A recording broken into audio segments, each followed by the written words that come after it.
Bismillahirrahmanirrahim. Assalamualaikum warahmatullahi wabarakatuh. Sebelumnya perkenalkan, nama saya Nurul Anugrah dengan NIM 12120200195 dari kelas 4E jurusan Pendidikan Agama Islam. Yang saya hormati kepada Bapak dosen Haji Yudi Irfan Daniel MAG selaku dosen pengampu dari mata kuliah Filsafat Ilmu. Jadi video ini saya buat untuk memenuhi tugas ujian akhir semester. Selamat menyaksikan. UGM matters a master. UGM matters a master. UGM cause a master. Jadi pembahasan pertama adalah 3 aspek penting dalam filsafat ilmu. Secara sederhana, filsafat ilmu itu sendiri dapat didefinisikan sebagai penelitian yang menjawab pertanyaan tentang hakikat ilmu dari segi ontologi, epistemologi, dan aksiologi. Hal ini dilakukan secara sistematis dan menyeluruh. Dengan demikian, filsafat ilmu tidak membahas sejarah filsafat, teori-teori, dan konsep-konsep dalam filsafat, cabang-cabang filsafat yang berbeda-beda, tetapi membahas substansi filsafat itu sendiri. 3 aspek percakapan, ontologi, epistemologi, dan aksiologi terkait erat dan dengan demikian memunculkan disiplin baru. Pembahasan pertama adalah ontologi. Ontologi terdiri dari 2 kata dalam bahasa Yunani, pada makhluk dan logo atau logika. Jadi ontologi adalah teori keberadaan. Sedangkan menurut ontologi sendiri, ontologi adalah ilmu yang membahas tentang alam, yang ada menurut bentuk fisik atau konkret atau mental atau abstrak. Menurut sumber lain, ontologi berurusan dengan apa yang ingin kita ketahui, sejauh mana kita ingin tahu, dengan kata lain studi tentang teori makhluk. Yang kedua adalah epistemologis. Epistemologis adalah cara untuk memperoleh pengetahuan yang sebenarnya. Karena epistemologis adalah teori pengetahuan, tidak lebih dari perluasan ontologi yang tidak terpisahkan. Sebagaimana dijelaskan, tanpa pemahaman yang utuh tentang ontologi, materi tidak mungkin kita memahami dan menjawab pertanyaan apa yang kita ingin jawab. Hal ini juga berlaku pada aspek epistemologis atau teori pengetahuan seseorang, yang berkaitan dengan sifat dan ruang lingkup pengetahuan, asumsi, landasan, dan tanggung jawab atas pengetahuan yang dimilikinya. Proses pencarian epistemologis atau teori pengetahuan yang kita tangkap dan cara cari biasanya didasarkan pada skeptisme, karena dengan sikap skeptis itulah orang belajar tentang berbagai hal yang ada di sekitarnya. Jadi banyak informasi baru muncul dari sini yang digali di suatu tempat. Yang ketiga ada aksiologi. Aksiologi secara bahasa berasal dari kata aksios dari Yunani yang berarti nilai dan kata logos logika. Oleh karena itu, teori memerlukan aksiologi. Teori nilai secara umum, aksiologi dapat diartikan sebagai teori nilai yang berkaitan dengan kegunaan pengetahuan yang telah diperoleh. Karena berbagai pencapaian ilmu pengetahuan dan teknologi telah mencapai ilmu pengetahuan membawa banyak keuntungan dan manfaat bagi kehidupan manusia hingga saat ini. Namun, selama ilmu pengetahuan dan teknologi itu berguna dan bermanfaat, tidak ada masalah. Nah, dalam perkembangan selanjutnya, kajian filsafat yang berkaitan dengan aksiologi memunculkan 2 cabang filsafat, yang kemudian menjadi salah satu cabang ulama ilmu pengetahuan, etika dan estetika. Karena pada akhirnya seseorang tidak hanya harus bertindak dan berperilaku, tetapi perilaku seseorang juga memiliki nilai guna. Jika tidak, maka merugikan orang lain. Kajian itu kemudian dikembangkan lebih lanjut menjadi kajian etika dan estetika ilmu manusia terdahulu. Nah, jadi ketiga aspek di atas yang sudah dijelaskan, yang sudah dibacakan oleh saya, merupakan bidang studi filsafat, seperti logika, metafisika, kosmologi, metodologi, etika, estetika, filsafat agama, sosiologi, psikologi, dan biologi. Namun, sebagian lainnya menganggap ketiga aspek tersebut sebagai bidang studi yang berdasar ketika membahas sesuatu atau pengetahuan baru. Oleh karena itu, sangat penting untuk memahami ketiga aspek tersebut secara utuh dalam kajian filsafat ilmu. Dalam bahasa lain, aspek penelitian yang paling penting dan mendasar dalam pembahasan filsafat ilmu adalah 3 hal tersebut di atas, yang sudah dijelaskan, yaitu ontologi, epistemologi, dan aksiologi. Karena tanpa ketiga hal tersebut, mustahil kita dapat memahami filsafat ilmu itu sendiri secara utuh. Lalu yang kedua, seseorang memperoleh informasi melalui yang pertama metode non-ilmiah dan yang kedua metode ilmiah. Metode non-ilmiah hanya disandarkan pada panca indera, mata, hidung, lidah, telinga, dan kulit. Informasi non-ilmiah diperoleh terutama melalui asumsi, perasaan, keyakinan, dan tanpa pemikiran yang matang. Sehingga ada sedikit kebenaran dalam mencari informasi dengan cara ini. Informasi yang diterima bisa benar tapi bisa juga salah. Sebuah mitos lahir dari keterbatasan indera manusia. Mitos berasal dari bahasa Inggris dan bahasa Yunani mythos.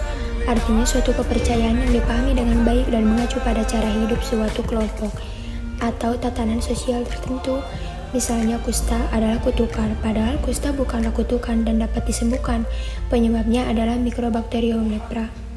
Dilanjut dengan penyingkapan pengetahuan yang Tuhan berikan kepada manusia melalui para nabi. Seseorang secara pasif menerima informasi ini, tetapi percaya bahwa semuanya benar. Wahyu adalah kebenaran mutlak, dan pikiran manusia tidak dapat dipertanyakan atau menambah kebenarannya. Tetapi tujuan atau makna yang kandungannya dapat diselidiki. Sang Pencipta bahkan mewajibkan kajian wahyu untuk memperdalam pemahaman kita tentang keberadaan Tuhan Yang Maha Esa, Pencipta alam semesta. Salah satu perilaku yang tidak boleh dilakukan adalah mempersoalkan atau mendiskusikan isi dari Kreator yang Maha Kuasa sebagai pemilik iklan. Ketiga, ada akal sehat. Menurut Conan, akal sehat adalah seperangkat konsep dan bagian konseptual yang memuaskan untuk penggunaan praktis kemanusiaan.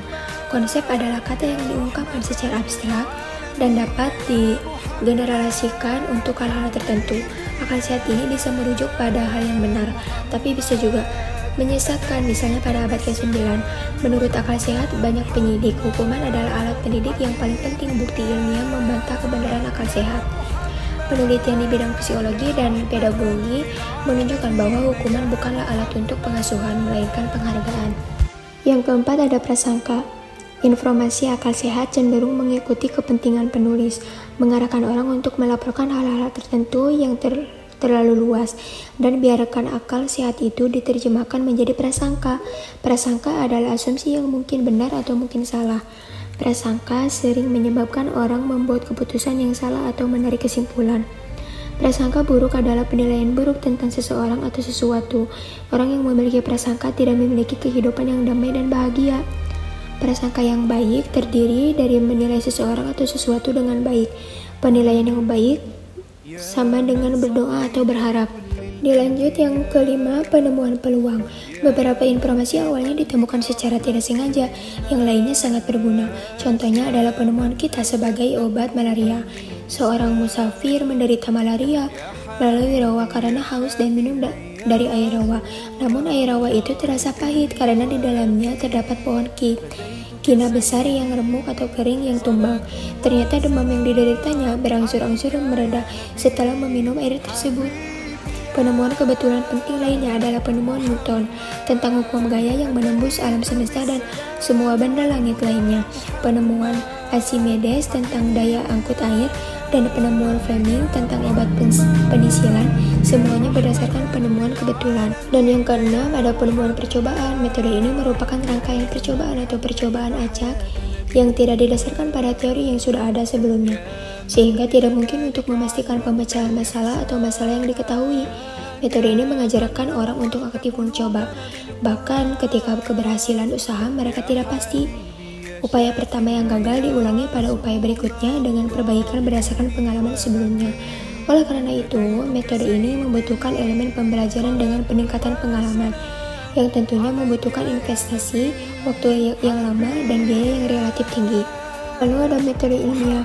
Metode ilmiah adalah suatu mekanisme atau cara untuk memperoleh pengetahuan dengan menggunakan metode berdasarkan struktur logika, yang terdiri dari langkah-langkah kerja yang disebut siklus logika hipotesis kontrol, yaitu ada kebutuhan objektif, kata-kata bermasalah, kumpulan teori, bentuk hipotesis, pengumpulan informasi atau data atau fakta, analisis data, membuat kesimpulan, dengan kata lain, Metode ilmiah adalah metode atau cara menemukan sesuatu yang melihatkan langkah-langkah yang sistematis dan menggunakan cara berpikir yang logis. Metode ilmiah memiliki ciri-ciri ilmiah, yaitu rasional, empiris, dan sistematis. Rasional yaitu sesuatu yang masuk akal dan terbuka bagi pemikiran manusia. Kalau empiris dengan metode tertentu yang dapat dirasakan oleh panca indera, dan sistematis yaitu tahapan proses yang logis. Metode ilmiah meliputi lensa, MIS, hal bahwa informasi itu terkait dengan objek atau dukungan secara metodis oleh fakta-fakta empiris. Lalu metodologis, artinya pengetahuan ilmiah diperoleh melalui cara-cara yang khusus, sistematis, dan terkendali. Yang ketiga, sistematis, begitu pengetahuan ilmu disusun dalam suatu sistem, tidak berdiri sendiri, tetapi saling terkait satu sama lain. Yang keempat, universal, artinya informasi tidak mempengaruhi atau dapat diamati hanya oleh satu orang atau lebih, tetapi setiap orang mendapatkan hasil yang sama dari percobaan yang sama. Sifat metode ilmiah ada dua, yaitu penggunaan sumber daya secara efektif, tenaga, biaya, dan waktu. Lalu terbuka, dapat digunakan oleh siapa saja, teruji, prosedur logis untuk mendapatkan keputusan. Jadi sifat metode ilmiah itu ada 3, penggunaan sumber daya secara efektif, terbuka, dan teruji. Lalu cara berpikir dalam metode ilmiah ada induktif, menarik kesimpulan tentang kasus-kasus yang berkaitan dengan hal-hal yang bersifat umum. Penalaran induktif dimulai dengan pernyataan yang memiliki ruang terbatas untuk argumen dan terkait dengan eksperimen. Dunia empiris induktif yang dengan empiris ini, dunia empiris induktif yang objektif dan berorientasi faktor sebagaimana adanya. Contohnya seperti tanaman mati, spesial, hewan mati, spesial, orang meninggal, spesial, diploma, semua makhluk hidup mati biasanya. Lalu ada deduktif, menarik kesimpulan dari kasus yang sifatnya umum adalah spesifik. Penalaran deduktif biasanya menggunakan cara berpikir silogistis dan dikaitkan dengan rasionalisme. Dunia rasional atau deduktif adalah koheren, logis, dan sistematis, dan logika deduktif adalah penghubung. Contoh, semua orang mati, biasanya Aris adalah orang istimewa, diploma, Aris meninggal, istimewa. Yang ketiga adalah langkah-langkah metode ilmiah. Rumusan masalah.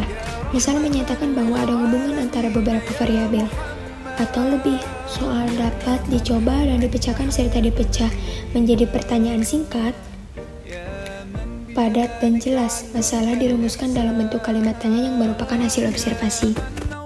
Penciptaan kerangka pemikiran. Landasan teori meliputi landasan teori yang mempengaruhi pembahasan.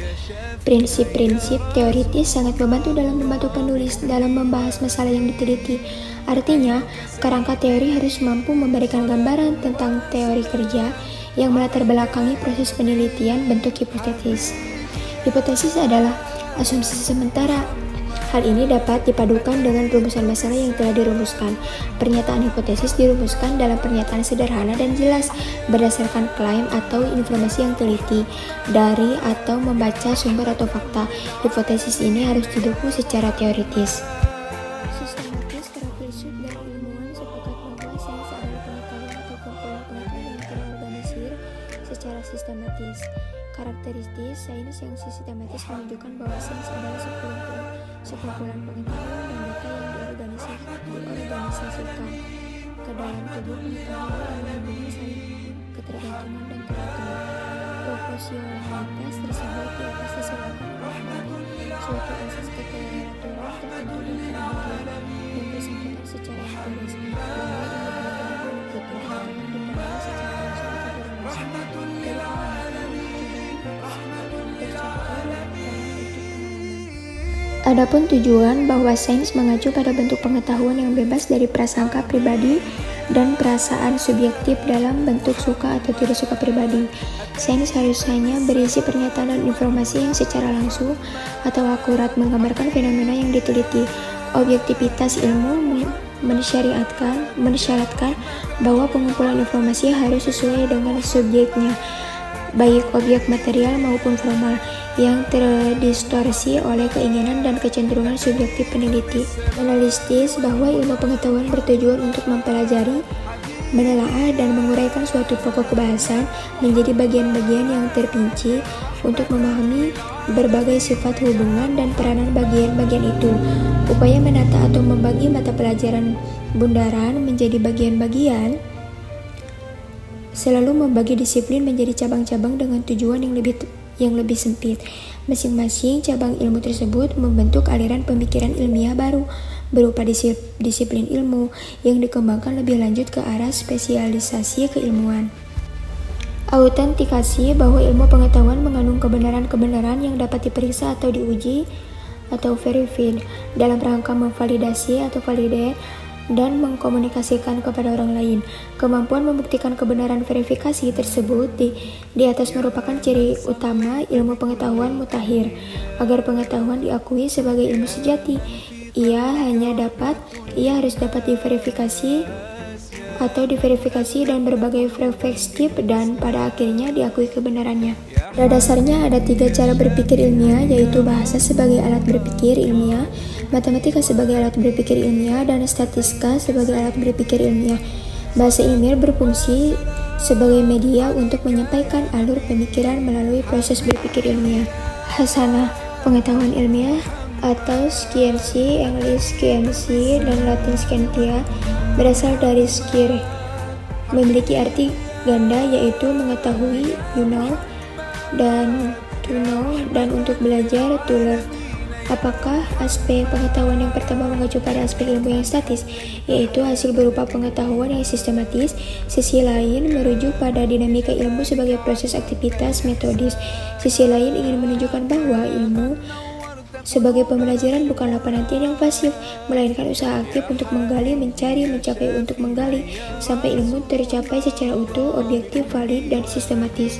Sebagai aktivitas menggambarkan hakikat sains sebagai sekumpulan aktivitas tujuan, pemikiran rasional, kognitif, dan teknologis. Sarana rasional suatu proses tindakan yang menggunakan kemampuan mental untuk bernalar dan memperhatikan kaidah-kaidah logika secara kognitif.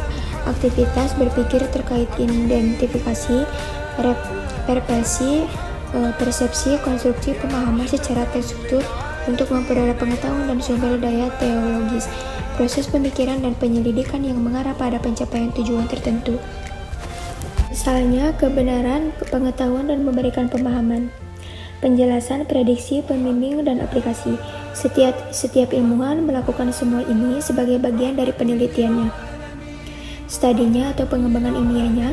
Setelah mengikuti pembelajaran untuk topik informatif ini, kami berharap Anda dapat menjelaskan makna ilmu secara filosofis, menunjukkan perbedaan antara pengetahuan dan sains, jelaskan hubungan antara informasi dan pengetahuan, menjelaskan makna konsep sains dan kegiatan ilmiah, membedakan antara karakteristik pengetahuan dan dimensi pengetahuan, menjelaskan bentuk-bentuk lain ilmiah dalam tindakan ilmiah.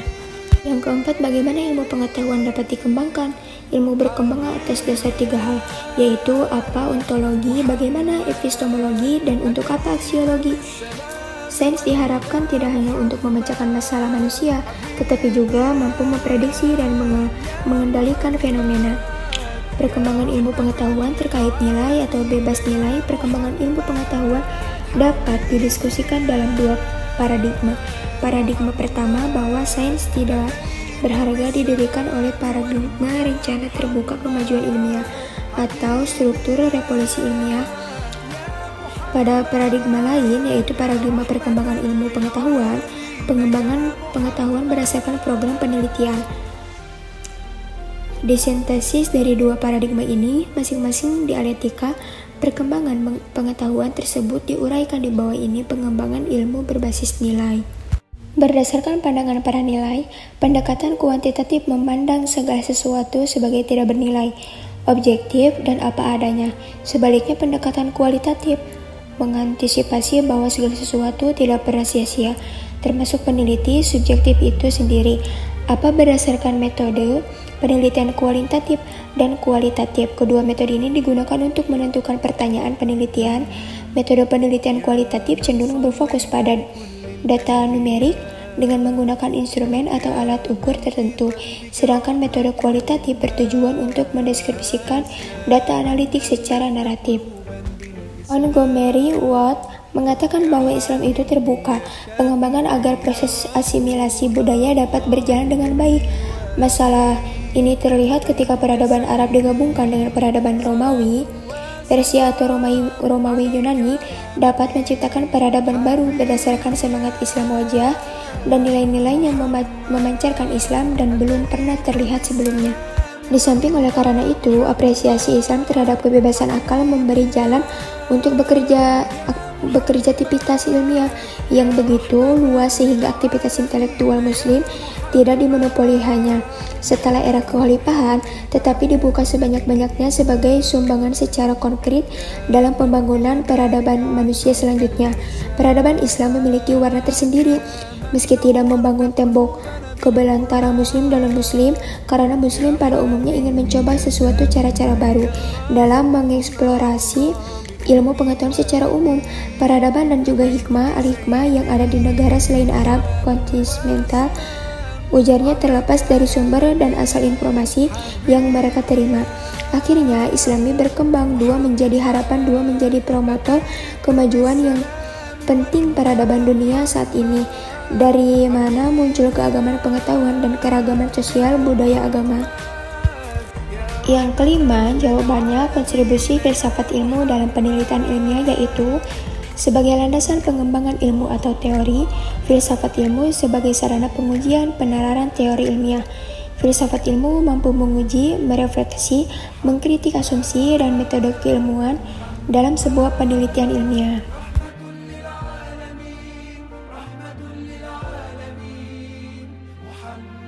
Nah, alhamdulillah 5 soal dari mata kuliah filsafat ilmu telah terjawab. Terima kasih, sekian dari saya. Wassalamualaikum warahmatullahi wabarakatuh.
يا من صليت بكل الأنبياء، يا من في قلبك رحمة للناس، يا من ألفت قلوبا بالإسلام، يا حبيبي يا شافعي يا رسول الله، بأمي وأبي فديتك سيدي، صلاة وسلام عليك يا نبي. حبيبي يا محمد أتيت بالسلام والهدى محمد، حبيبي يا محمد يا رحمة للعالمين يا محمد، يا من حليت حياتنا بالإيمان، يا من بجمالك علمت الإحسان، يا من نورت قلوبنا بالقرآن، يا حبيبي يا شافعي يا رسول الله بأمي وأبي فديتك سيدي صلاة وسلام عليك يا نبي حبيبي يا محمد أتيت بالسلام والهدى محمد حبيبي يا محمد يا رحمة للعالمين يا محمد صلى الله على خاتم الأنبياء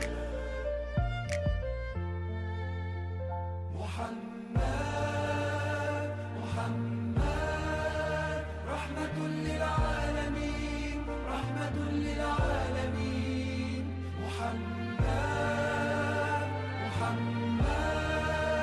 رحمة للعالمين رحمة للعالمين محمد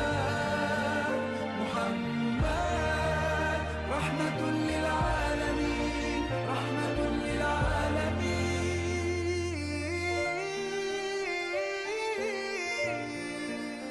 حبيبي يا محمد أتيت بالسلام